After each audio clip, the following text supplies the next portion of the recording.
सोचो, जिंदगी भर की जमा पूंजी इकट्ठा कर कर तुम अपना घर बनाते हो। सरकार भी बोलती है बना लो, कोई दिक्कत नहीं है। उसके बाद घर तैयार हो जाता है, बच्चों की स्कूल जाने की प्लानिंग हो जाती है और ये भी डिसाइड हो जाता है कि मंदिर कहाँ बनेगा। लेकिन अचानक से एक दिन नोटिस आता है आपके दरवाजे पर। सोचिए कि उस नोटिस में लिखा हुआ है कि ये मकान अवैध जमीन पर बने हुए। So hello everyone, I am Anjali and you are watching seeking fact, जहाँ इस वीडियो में हम बात करेंगे भारत के निर्माण के काले सच की कि कैसे गरीबों के हक की जमीन को छीनकर भारत का डेवलपमेंट किया जा रहा है। ये कोई फिल्मी कहानी नहीं है, ये भारत के गरीब और मिडिल क्लास परिवारों की सच्चाई है।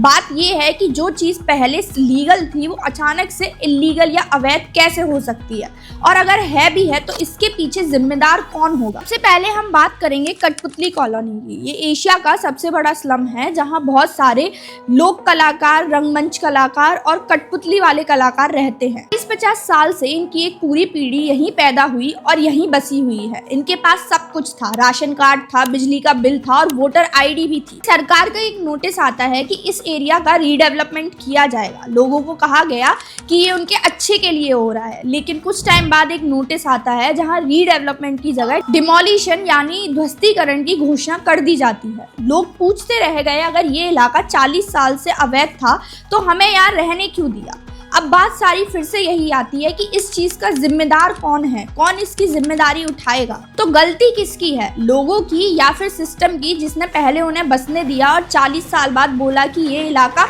अवैध है। दूसरी कहानी है जहांगीरपुरी दिल्ली की। 2022 में ये भी एक ऐसी कॉलोनी है जिसका डिमोलिशन किया गया। यहाँ रहने वाले लोग थे फल बेचने वाले लोग, आम परिवार और दिहाड़ी मजदूर। ये लोग यहाँ बहुत सालों से रह रहे थे। 20-25 साल से इनकी पीढ़ियाँ इस इलाके में रह रही थी। इनके पास भी राशन कार्ड था, बिजली कलेक्शन था और वोटर आईडी थी। लेकिन एक दिन इनके यहाँ भी नोटिस आता है कि ये एरिया जो है अवैध है और आपको यहाँ से निकलना होगा। और अगली सुबह कई बुलडोजर आते हैं और पूरी बस्ती को तोड़कर मलबे में बदल जाते हैं। तीसरा सबसे बड़ा एग्जाम्पल है सुपर टेक ट्विन टावर का, जो एक नोएडा में बिल्डिंग थी जिसको भी अवैध घोषित करके गवर्नमेंट ने तोड़ा था। ये बिल्डिंग 40 मंजिल की थी, इसमें 915 फ्लैट थे और यहाँ भी लोगों ने सपने देखे थे, फ्लैट खरीदे, पैसे देखे, लेकिन उसके बाद क्या हुआ, इस बिल्डिंग को डिमोलिश कर दिया गया। यहाँ सुप्रीम कोर्ट का ये कहना था कि बिल्डर ने जो है वो सिक्योरिटी गाइडलाइंस पूरी तरीके से फॉलो नहीं करी, इसकी वजह से ये बिल्डिंग तोड़नी पड़ी। लेकिन बिल्डर ने जो है मुआवजा दिया, लोगों के पैसे लौटाए। अब सवाल यही है कि गरीब का घर टूटे तब गाइडलाइंस अलग क्यों है और अमीर का फ्लैट टूटे तब गाइडलाइंस अलग क्यों है, और इसका जिम्मेदार कौन है। ये बात सिर्फ 3 कहानियों की नहीं है, भारत में ऐसी हजार कहानियां हैं जहां पहले गरीबों को घर दिया गया है, छत दी गई है, लेकिन उसके कुछ टाइम बाद वही छत उनसे छीन ली गई है अवैध बोलकर। और सब कहानियों में एक बात कॉमन है, पहले अनुमति मिलती है, लोग बस जाते हैं, इलाके की कीमत बढ़ती है, नियम बदलते हैं और अचानक से अवैध निर्माण। एक बात समझ लीजिए, सरकारी कागज होना हमेशा कानूनी सुरक्षा नहीं देता है, तो फिर भरोसा किस पर किया जाए। अगर जमीन अवैध थी तो पहले दिन क्यों नहीं रोका गया, क्यों 10 साल, 20 साल, 30 साल बाद बुलडोजर आता है। क्या सरकार को तब पता नहीं था, क्या गरीब जब जरूरी था और अब बोझ बन चुका है। आज शहर चमक रहे हैं, ब्रिज बन रहे हैं, मॉल बन रहे हैं, लेकिन आज उसी चमक के बीच में गरीब की चौपड़ी जो है वो गंदी दिखने लग गई है। तो इस सब का जिम्मेदार कौन है। बहुत बार प्लानिंग अथॉरिटी जो है वो बिना जांच के जमीन दे देती है।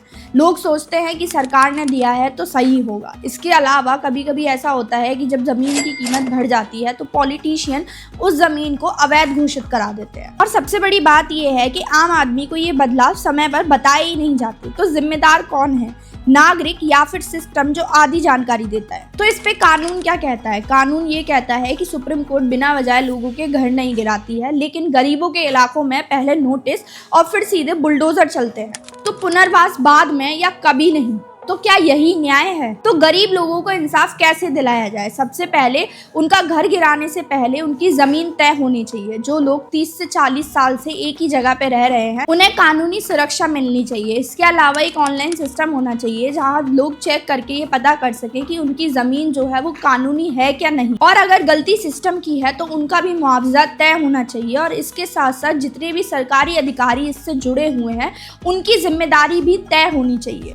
घर सिर्फ ईंटों का ढांचा नहीं होता है, वो इंसान की सुरक्षा भविष्य होता है। लेकिन एक नोटिस और एक बुलडोजर कागज पर सारी चीजें अवैध बना देता है। अब आप ही बताइए, अगर आपके घर पर कल अवैध लिखा आ जाए तो जिम्मेदार कौन होगा, आप या सिस्टम? कमेंट सेक्शन में जरूर बताएं। If you find this video interesting then please do like, share and subscribe to our channel seeking facts.